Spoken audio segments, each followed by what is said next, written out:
this in a while. Lovely. Thank you.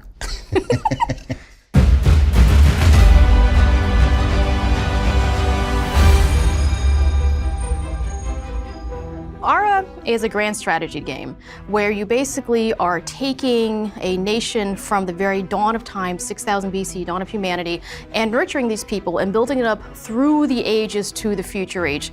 You are learning technologies, unlocking new kinds of buildings, taking care of your people's happiness, their wealth, and all these different things until the future age, and then hopefully, winning the game at that point.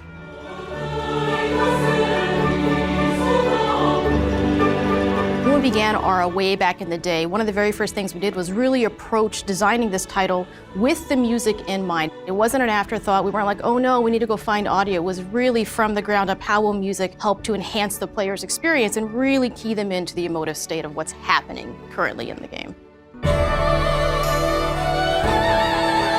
I feel that we've created something that's uniquely interactive, especially for a 4X strategy title. We take actual data from the game and use that to drive the musical experience.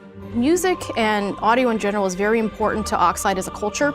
So often you see in these games where people turn the music off because they've heard the same song over and over again and it gets dull and boring, and that's sad because audio has a really unique way to really connect with people emotionally and really get them invested and immersed in an experience that they're in. And when you lose that audio, you're losing so much emotive power for the player. So I really wanted to make sure from the very beginning that music was deeply incorporated into how the game was designed. All the cues were recorded in 5 different layers, and it wasn't as simple as, all right, now we're going to do the strings or now the brass and the winds. Every layer has a mix of all kinds of different instruments because we didn't want it to just feel like unnaturally separated. We wanted each layer to be able to stand on its own. One of the goals with this soundtrack was to try to replace all that sampled music with live instrument playing, and we did that. And I'm really proud of that fact, to be honest with you. Yeah, and what's really interesting is as you play, the game is tracking what you're doing, your choices are impacting the world, the map, your opponents, and the music manager is actually also then pinging this data into the actual soundtrack where it's turning different layers on, turning different instruments on and off, and then also switching seamlessly between these different themes. So as you're playing, you will never hear the same soundscape because you're never going to be taking the same actions from turn to turn.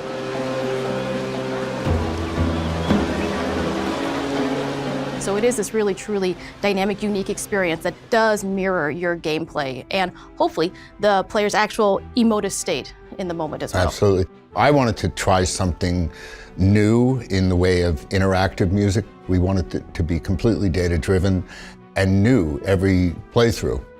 We also remember you employed these things which you coined verticals.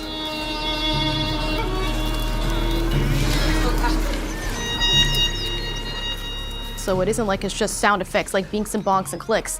So when you mouse around and do things, you actually have sounds that are musical in nature, like little motifs that will pop up and then interact with the music. Yeah, exactly. That's another interactive feature of the soundtrack. There are a very diverse number of types of instruments from all over the world and from all different time periods, ancient to modern, We looked for instruments from every time, period, and culture that we could think of. Nothing was off limits. We actively searched to include as much as we possibly could. If for no other reason, for the vast variety of sounds. I think there's something that's unique in the music that is a merging of cultures, and so that was something that was very conscious. We really are trying to push the boundaries on what can be done now in games and really trying to make a new experience. I'm really happy with how it turned out. The other thing that I'm truly proud of, even though I didn't really have much to do with it, is just the look of the game, the living world, and how we were able to integrate audio into that. It's just something really special.